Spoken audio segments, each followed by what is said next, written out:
The gymnasium at Westbrook Academy smelled like floor polish and old money. I'd been standing near the back wall for 15 minutes, watching the annual donor appreciation gala unfold like a peacock spreading its feathers. Crystal chandeliers, white tablecloths, women in dresses that cost more than most people's monthly rent, and me in my faded work pants and a flannel shirt I'd bought at the hardware store 6 years ago. "Excuse me." A woman in pearls stepped around me like I was a piece of furniture someone had forgotten to move. "You're blocking the champagne table." I shuffled aside. "Sorry, ma'am." She didn't acknowledge my apology. Didn't even look at me. Just grabbed 2 glasses and glided back toward the crowd of donors, trustees, and parents who had gathered to celebrate themselves for writing checks. My granddaughter Lily was somewhere in this room. 12 years old, scholarship student, one of only 14 kids at Westbrook who didn't come from a family with a net worth in the millions. She'd begged me not to come tonight. "Grandpa, please," she'd said that morning. Her eyes wet with tears she was trying not to let fall. "They already make fun of me. If they see you there, dressed like what, sweetheart?" She couldn't finish the sentence. She didn't have to. I came anyway, not to embarrass her. I came because I'd heard things, seen things. And tonight, after 18 months of watching and waiting and documenting, I was finally ready to do something about it. "Walter?" A hand clapped my shoulder. I turned to find Richard Pemberton III, chairman of the Westbrook Academy Board of Trustees, grinning at me with teeth that probably cost more than my truck. "Glad you could make it. Everything running smoothly in the maintenance department?" "Yes, sir. Boiler's holding steady. Fixed that leak in the East Wing bathroom last week?" "Excellent, excellent." He was already looking past me, scanning the room for more important people to talk to. "Well, don't let me keep you. I'm sure you have things to attend to. Actually, Mr. Pemberton, I was hoping to speak with you about something." His smile flickered. Just for a moment, but I caught it. The slight tightening around his eyes. The way his jaw sat. "Now isn't really the time, Walter. This is a donor event. Perhaps you could schedule something with my assistant. It's about the scholarship fund." The smile vanished entirely. "What about it?" Before I could answer, a voice cut through the murmur of the crowd. Sharp, imperious, the kind of voice that had never been told no. "Richard, darling, there you are." Victoria Ashford materialized beside him, her hand finding his arm with practiced ease. She was the wife of Marcus Ashford, hedge fund manager, and the mother of Preston Ashford, the boy who had made my granddaughter's life a living hell for the past year. "I've been looking everywhere for you. We need to discuss the spring gala committee." Then she noticed me. Her eyes traveled down my flannel shirt, my worn belt, my work boots that still had mud caked in the treads from this morning's grounds work. Her lip curled. "Richard, why is the help at our event?" "Victoria, this is Walter. He's been with maintenance for—" "How long now, Walter?" 18 months, sir. 18 months. Victoria's voice dripped with something between pity and disgust. "How dedicated." She turned to Richard, dismissing me completely. "Anyway, about the committee. I think we need to reconsider the venue. The Belmont Club is simply too pedestrian this year." I stood there, invisible, as they discussed flower arrangements and seating charts and which caterer would best impress the Winthrop family. This was the world my granddaughter navigated every day. This was what she faced when she walked through those oak doors each morning. And these were the people who had been stealing from children like her for years. "Excuse me." I said it louder this time. "Mrs. Ashford, I believe your son Preston pushed my granddaughter down the stairs last Tuesday. She had bruises on her arms for a week." The conversation stopped. Victoria turned to face me fully, her expression transitioning from annoyance to outrage. "I beg your pardon? Your son, Preston. He's been bullying my granddaughter since September. I have documentation, photos of her injuries, statements from witnesses. The school has received 4 formal complaints, and nothing has been done. Richard stepped between us, his hand raised in a gesture that was probably meant to be calming but came across as condescending. "Walter, this is neither the time nor the place. If you have concerns about student behavior, there are proper channels." "I've tried the proper channels, Mr. Pemberton. Every complaint gets filed and forgotten. Every incident gets swept under the rug, and I think I know why." Victoria's face had gone red. "How dare you? How dare you accuse my son of anything? Do you know who we are? Do you have any idea what we've contributed to this institution?" "I know exactly what you've contributed, Mrs. Ashford. I also know what you've taken." The room had gone quiet, conversations dying out one by one as people turned to watch the maintenance man confronting two of the school's most powerful figures. I could feel the weight of their stares, the judgment, the second-hand embarrassment. Somewhere in that crowd, my granddaughter was probably wishing the floor would swallow her whole. "I'm sorry, Lily, but this has to happen." Richard's voice dropped to a hiss. "Walter, I'm giving you one chance to walk away before I have security escort you out. Before you do that, Mr. Pemberton, there's something you should know." I reached into my pocket and pulled out a small USB drive. On this drive is evidence of approximately $4.7 million that has been diverted from the Westbrook Academy Scholarship Fund over the past 6 years. Shell companies in Delaware, offshore accounts in the Cayman Islands, fake consulting fees paid to entities that don't exist. I paused, letting that sink in. "Sound familiar?" Richard's face went white. "I don't know what you're talking about."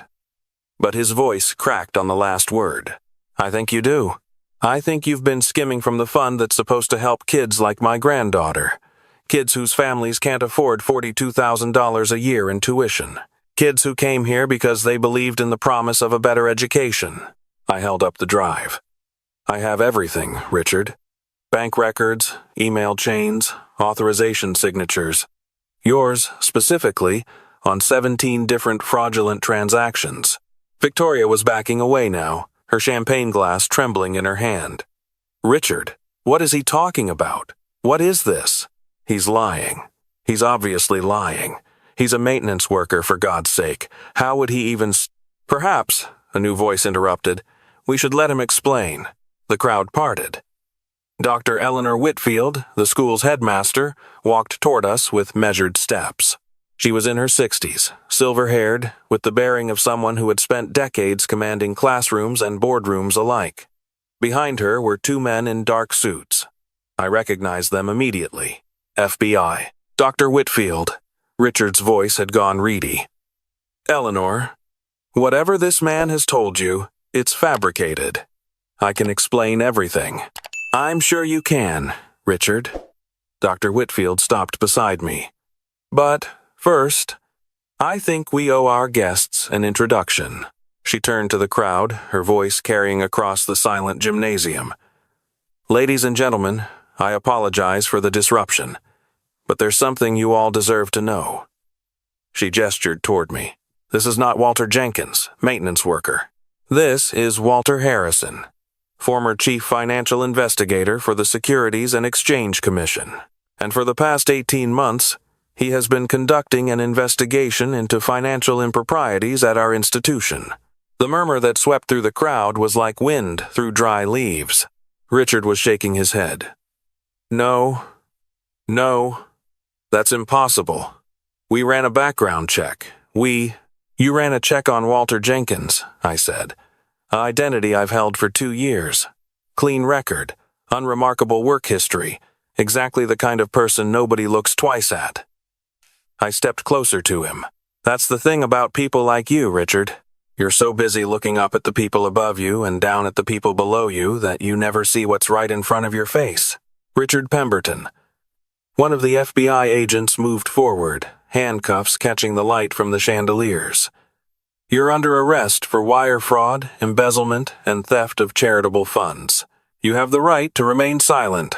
Richard's legs gave out. He would have fallen if the agent hadn't caught him by the arm. Victoria screamed. Actually screamed. This primal sound of shock that echoed off the gymnasium walls. "This can't be happening. This is insane. We donate hundreds of thousands of dollars to this school. We are this school, Mrs. Ashford. The second agent approached her. You're also under arrest. We have evidence that you were aware of and complicit in your husband's financial crimes. My husband? Marcus? What does Marcus have to do with... Not your husband, ma'am, Mr. Pemberton. We have email correspondence between the two of you discussing the movement of funds. You've been personally receiving payments from the diverted scholarship money for the past 4 years. The screaming stopped. Victoria's face went slack, then crumpled. The champagne glass slipped from her fingers and shattered on the hardwood floor. As they led them both away in handcuffs, I stood there in my flannel shirt and muddy boots, watching the two people who had made my granddaughter cry herself to sleep get exactly what they deserved. I should probably explain how I got here. My name is Walter Harrison. I spent 31 years with the SEC, investigating financial crimes, tracking dirty money through shell companies and offshore accounts. I put 17 executives in prison, helped recover over $200 million in stolen funds. By the time I retired at 62, I had a good pension, a small house in Connecticut, and absolutely no idea what to do with myself. Then my daughter Sarah got sick. Pancreatic cancer, stage 4 by the time they found it. She fought for 11 months, but some battles can't be won, no matter how hard you try. She died 3 days after Lily's 10th birthday. Lily's father had never been in the picture. Some boy Sarah met in college who disappeared the moment he found out she was pregnant. So, when Sarah passed, Lily came to live with me. A 63-year-old man who had spent his entire career chasing numbers suddenly became responsible for a grieving 10-year-old girl who had just lost the only parent she'd ever known. I won't pretend I knew what I was doing. I read parenting books, watched YouTube videos, called my sister every other day asking for advice. Lily and I stumbled through that first year together, two broken people trying to figure out how to be a family. She was brilliant, my granddaughter. Even through her grief, her mind was sharp as a tack. She devoured books, asked questions I couldn't answer, taught herself coding from online tutorials when she was 11.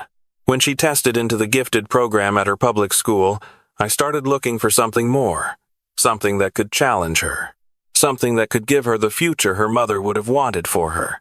That's when I found Westbrook Academy. Prestigious, exclusive, one of the best private schools in the state. They had a scholarship program for exceptional students from disadvantaged backgrounds. Lily applied, tested, interviewed, and got accepted. The first 6 months were fine. Lily was thriving academically, making friends, starting to smile again. Then Preston Ashford decided she didn't belong. It started small. Comments about her clothes, whispers about her grandmother who dropped her off in a 12-year-old sedan instead of a BMW. Notes left in her locker calling her a charity case.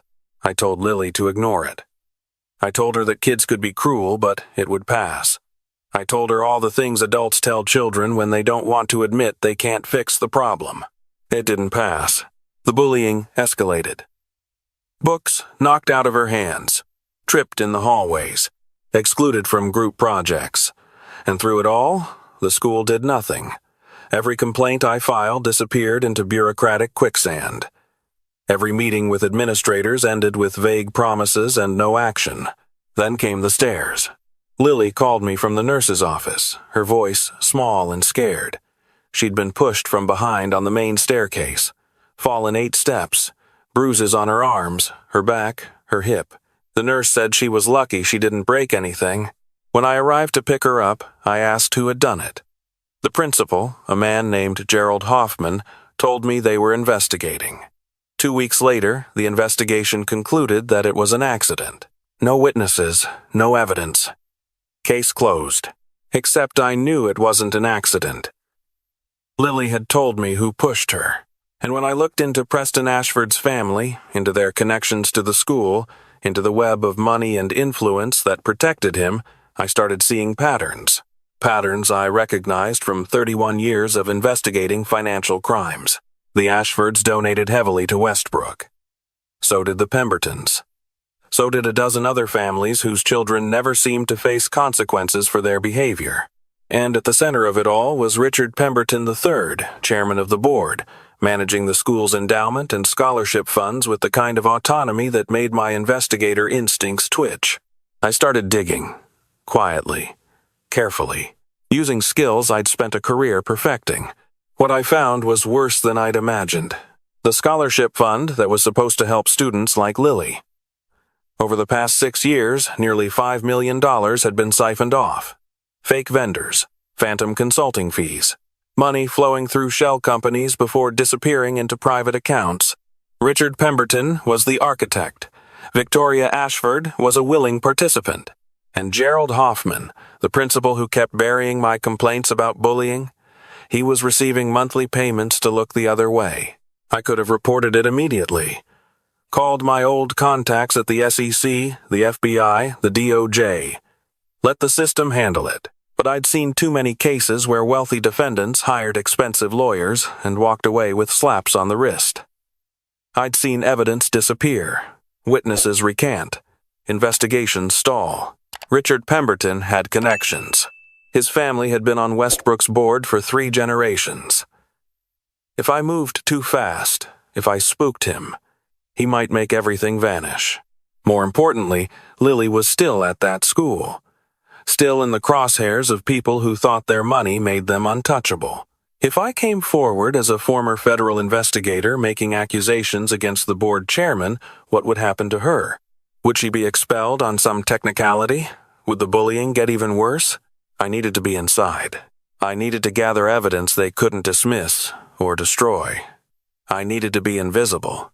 So I became Walter Jenkins, maintenance worker. The real Walter Jenkins was a man I'd known years ago. Good man. Died of a heart attack in 2019. No family. No one to notice if someone borrowed his identity for a while. I created enough of a paper trail to pass a basic background check, applied for the open position at Westbrook, and started mopping floors. For 18 months, I was invisible. The kind of person wealthy people look right through. I had access to every building on campus. I could walk into any room with a mop and bucket, and no one questioned my presence. I found financial documents in trash cans, overheard conversations in hallways, pieced together the network of corruption that had been bleeding the school's scholarship fund dry. I documented everything. Photographs, recordings, bank records I obtained through careful social engineering of administrators who never thought twice about helping the friendly maintenance man fix their computer problems. And I watched my granddaughter suffer. That was the hardest part, knowing I could end it at any moment by revealing who I was, but understanding that patience was the only path to real justice. Every time Lily came home with tears in her eyes, every time she asked why nobody would help her, I wanted to abandon the whole investigation and burn Richard Pemberton's world to the ground. But I stayed the course, because I'd learned something in 31 years of chasing criminals. The truth is patient. It waits. And when you finally have everything you need, when the case is so airtight that no expensive lawyer can spin their way out of it, justice isn't just possible, it's inevitable. The Gala was my moment. I'd coordinated with Dr. Whitfield, one of the few administrators at Westbrook who wasn't in Pemberton's pocket, and with my former colleagues at the FBI. The timing was perfect. The evidence was complete.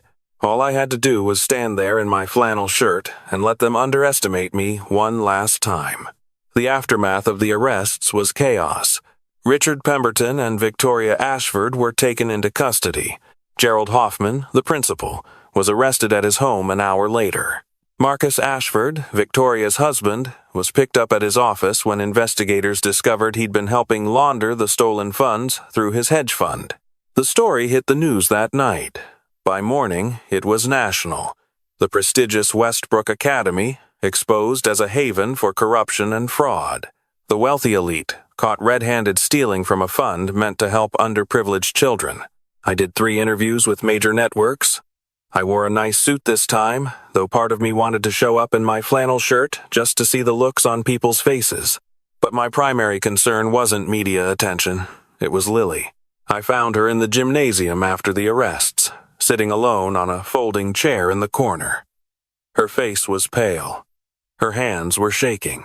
"Hey, sweetheart." She looked up at me, and I saw something in her eyes I hadn't expected. Not relief, not gratitude. Something more complicated. "You lied to me." The words hit harder than I'd anticipated. "I know. For a year and a half, you pretended to be someone you're not. You let me think you were just a maintenance man. You let everyone think that. I had to, Lily. If anyone knew who I really was, they would have stopped you. I know. I understand the logic." Her voice cracked. "But do you know what it was like, watching you get treated like garbage? Hearing Preston and his friends laugh about my grandfather, the janitor? I defended you. I told them you were a good person, that your job didn't matter, and the whole time, I was protecting you. You were lying to me."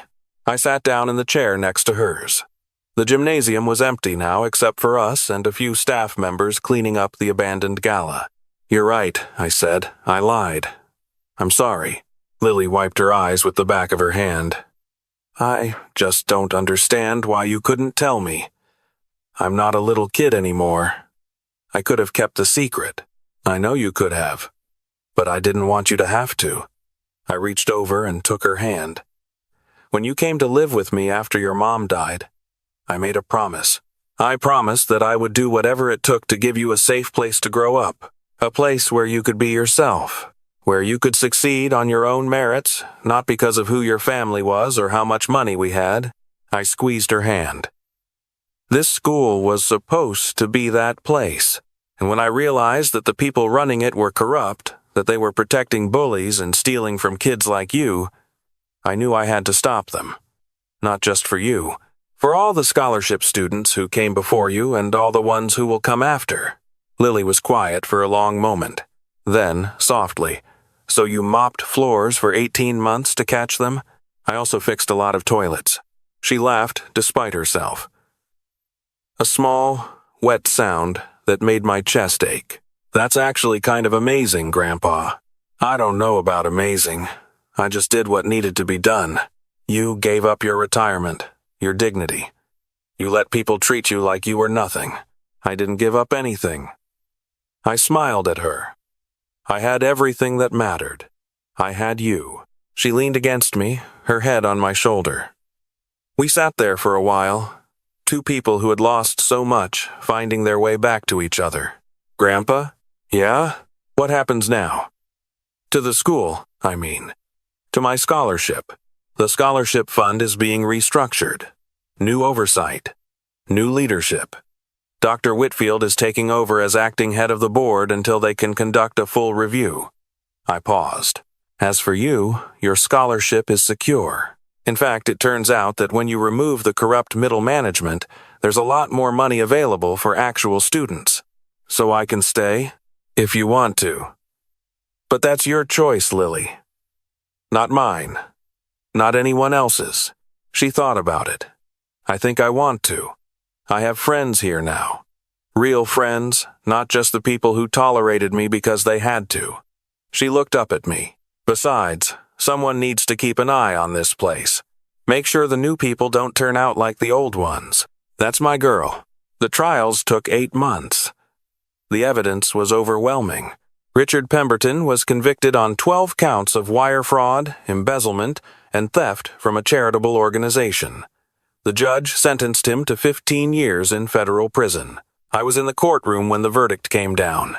He looked at me as they led him away, and I saw the same thing I'd seen in dozens of white-collar criminals over my career. The bewilderment of a man who genuinely couldn't believe that rules applied to him. Victoria Ashford pleaded guilty in exchange for a reduced sentence. 8 years. Her husband, Marcus, got 12. Gerald Hoffman, the principal who had covered up the bullying, was convicted of conspiracy and accepting bribes. 6 years. Preston Ashford was expelled from Westbrook. Without his parents' influence protecting him, without the principal looking the other way, the evidence of his behavior was impossible to ignore. Last I heard, he was at a military academy in Pennsylvania, learning some hard lessons about accountability. Lily visited him once. I didn't ask her why, and she didn't offer an explanation. But when she came back, she seemed lighter, like she'd finally set down something she'd been carrying for too long. "Did you get closure?" I asked her. "I told him I forgave him," she said. "Not for his sake, for mine." I didn't know whether to be proud or concerned. In the end, I settled on both. Dr. Whitfield asked me to serve on the new board of trustees. I declined. I'd done what I came to do. The school had new leadership, new oversight, new accountability measures. The scholarship fund was properly managed for the first time in years. Kids like Lily would have real opportunities, not scraps left over after the wealthy elite took their cut. I went back to being retired. It turned out I was better at it than I thought. I fixed up the house, planted a garden, learned to cook something other than frozen dinners. Lily and I had dinner together every night, talking about her classes, her friends, her future. She graduated from Westbrook Academy 2 years later, valedictorian of her class. Got accepted to MIT with a full ride. Wants to study computer science, maybe go into cybersecurity. "Like you, Grandpa," she said when she told me, "catching bad guys, just with computers instead of spreadsheets." "I'm proud of you," I told her. "Your mother would be too." She hugged me then, this fierce, tight embrace that said everything words couldn't. Sometimes I think about those 18 months at Westbrook, the early mornings, the endless mopping, the condescension and dismissal from people who thought a flannel shirt and work boots meant I had nothing to offer. I think about Victoria Ashford asking why the help was at her precious Gala. I think about Richard Pemberton calling me Walter with that patronizing smile, never once suspecting that the maintenance man emptying his trash can was documenting every financial crime he committed. I think about all the people who looked right through me because I didn't fit their idea of someone worth paying attention to. And I think about the lesson my granddaughter taught me, without even knowing it.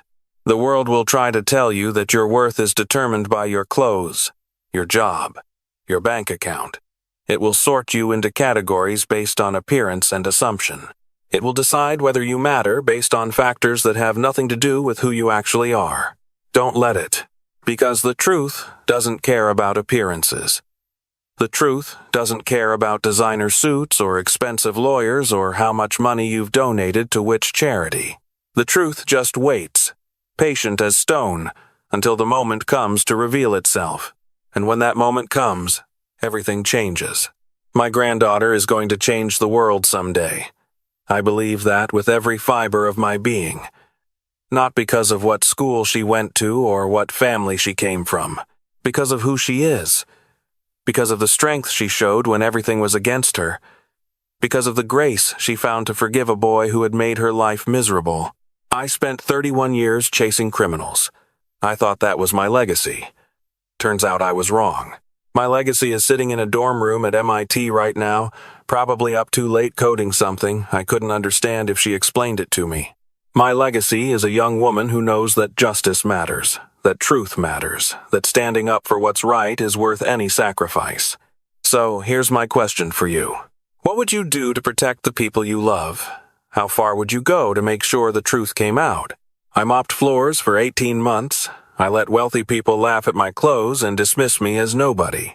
I watched my granddaughter suffer, knowing I could end it at any moment but choosing to wait until I could end it permanently. And if I had to do it all over again, I'd grab that mop and get to work.